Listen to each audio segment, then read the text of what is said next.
প্রিয় ভিউয়ার্স, আবারও চলে আসলাম তোমাদের মাঝে গুরুত্বপূর্ণ একটি ভিডিও নিয়ে। আজকে সরাসরি আমরা আলোচনা করব বাংলার যুবশক্তি প্রকল্প সংক্রান্ত বিষয় নিয়ে। তো আজকের এই ভিডিওটি খুবই গুরুত্বপূর্ণ হতে চলেছে, তাই ভিডিওটি স্কিপ না করে সম্পূর্ণটি দেখার জন্য অনুরোধ রইল। তো আজকে ন্যাচারালি যে টপিকগুলো তোমাদের মাঝে আমরা তুলে ধরব, সেই টপিকগুলোর মধ্যে মোস্ট ইম্পর্ট্যান্ট একটি কলম হলো, অনেকেই কমেন্ট করছিলেন যে দাদা, যুবশক্তিতে বিএ কমপ্লিট করেছি কিন্তু সার্টিফিকেট এখনও দেয়নি, আমি কি যুবশক্তিতে আবেদন করতে পারবো? এবং এর পাশাপাশি আমরা আলোচনা করব যুবশক্তি ভরসা কার্ড কী, তার পাশাপাশি আমরা আলোচনা করব যুবশক্তির প্রকল্পের সুবিধা কারা পাবে এবং যুবশক্তি প্রকল্পের সুবিধা পেতে গেলে কি কি প্রয়োজন, অর্থাৎ কেমন শিক্ষাগত যোগ্যতা দরকার, এবং এর পাশাপাশি আমরা আলোচনা করব যুবশক্তি প্রকল্পের আবেদন পদ্ধতি।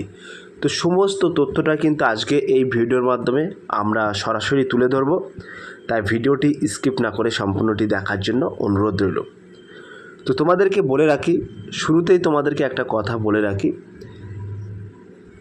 যুবশক্তি বিএ কমপ্লিট করার পরে এখনও যারা সার্টিফিকেট হাতে পায়নি, তো তাদের উদ্দেশ্যে বলে রাখি,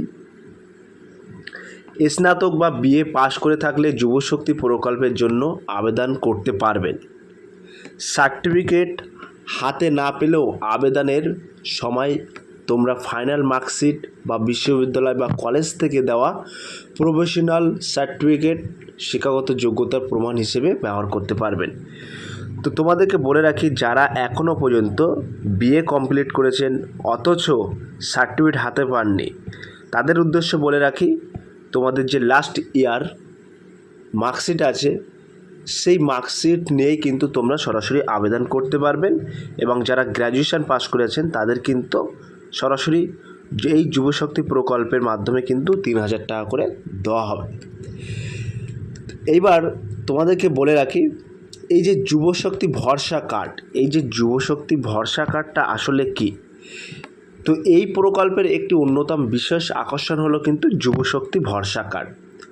যে সমস্ত আবেদন প্রার্থী এই প্রকল্পের আবেদন এরপর যোগ্য বলে বিবেচিত হবেন, তাদের কিন্তু সরকারের তরফ থেকে একটি বিশেষ পরিচয়পত্র দেওয়া হবে, তার নামই হচ্ছে ভরসা কার্ড। তো সবাই এখানে আবেদন করলেই সবাই কিন্তু যুবশক্তি প্রকল্পের সুবিধা পাবে না, ঠিক আছে? তো সবাই কিন্তু এখানে যুবশক্তি প্রকল্পের সুবিধা পাবে না, কেবলমাত্র আবেদন করার পরে কিন্তু যাচাই বাছাই করা হবে। যাচাই বাছাই করার পরে যিনি যোগ্য বলে মনে হবে তারকে কিন্তু একটি যুবশক্তি ভরসা কার্ড দেওয়া হবে। ক্লিয়ার? এবার তোমাদেরকে বলে রাখি, এই যুবশক্তি প্রকল্পের সুবিধা কারা পাবে? তো এই যুবশক্তি প্রকল্পের সুবিধা একমাত্র তারাই পাবে, যেমন আবেদনকারীকে অবশ্যই পশ্চিমবঙ্গের স্থায়ী বাসিন্দা হতে হবে। তো পশ্চিমবঙ্গের স্থায়ী বাসিন্দা না হলে কিন্তু আবেদন করতে পারবে না। এবং তার পাশাপাশি প্রার্থীকে কিন্তু ন্যূনতম মাধ্যমিক বা সমতুল্য পরীক্ষায় উত্তীর্ণ হতে হবে। এবং তার পাশাপাশি বলে রাখি, আবেদনকারীর বয়স কিন্তু 21 থেকে 40 বছরের মধ্যে হতে হবে। অর্থাৎ যিনি আবেদন করবেন, আবেদনকারীর বয়স কিন্তু 21 বছর থেকে 40 বছরের মধ্যে হলে তবে কিন্তু আবেদন করতে পারবে। এবং তার পাশাপাশি বিশেষ শর্ত আছে। কী শর্ত? শর্তটা হলো, আবেদনকারীকে সম্পূর্ণ বেকার বা কর্মহীন হতে হবে। কোনো সরকারি বা বেসরকারি সংস্থায় কর্মরত থাকলে এই সুবিধা পাওয়া যাবে না। এমনকি যাদের নিজস্ব ব্যবসা রয়েছে এবং সেখান থেকে নির্দিষ্ট অঙ্কের বেশি আয় হয়, তারা কিন্তু এর বাইরে থাকবেন। তাহলে এই যুবশক্তি প্রকল্পটা কাদের জন্য? প্রথমত, তাকে পশ্চিমবঙ্গের স্থায়ী বাসিন্দা হতে হবে। দ্বিতীয়ত, প্রার্থীকে ন্যূনতম মাধ্যমিক বা সমতুল্য পরীক্ষায় উত্তীর্ণ হতে হবে। তৃতীয়ত, আবেদনকারীর বয়স হতে হবে 21 থেকে 40 বছরের মধ্যে। চতুর্থত, আবেদনকারীকে সম্পূর্ণভাবে কিন্তু বেকার বা কর্মহীন হতে হবে।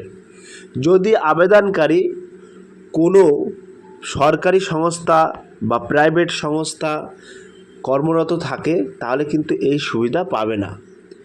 এমনকি যাদের নিজস্ব ব্যবসা রয়েছে এবং সেখান থেকে নির্দিষ্ট অঙ্কের বেশি আয় যদি তারা করে তাহলে কিন্তু এই সুবিধার বাইরে থাকবে তারা। ঠিক আছে, তাহলে যুবশক্তি প্রকল্পের কারা পাবে সেটা তোমাদেরকে বলে দিলাম। এইবার যুবশক্তি প্রকল্পের আবেদন পদ্ধতি, তো এটা কিন্তু সম্পূর্ণ তোমরা অনলাইনে আবেদন করতে পারবেন। এখনও পর্যন্ত কিন্তু লিঙ্ক অ্যাক্টিভ করেনি। ঠিক এই যে অ্যাপ্লিকেশান সাবমিশন আছে, ঠিক আছে, এইটা ক্লিক করার সাথে সাথে এইখানে কিন্তু একটা লিঙ্ক অ্যাক্টিভ করবে। ঠিক আছে, এই জায়গায় একটা লিঙ্ক অ্যাক্টিভ করবে, তখন কিন্তু তোমরা অনলাইনে আবেদন করতে পারবে। তো অনেকেই কমেন্ট করছিলেন যে দাদা কৃষক বন্ধুতে আবেদন করলে কি যুবশক্তিতে আবেদন করা যাবে?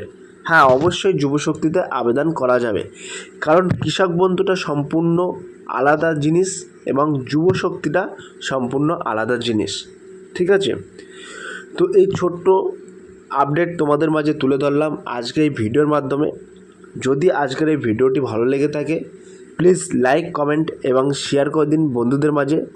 ফিরে আসছি আগামী দিনে তোমাদের জন্য very most important topic video নিয়ে।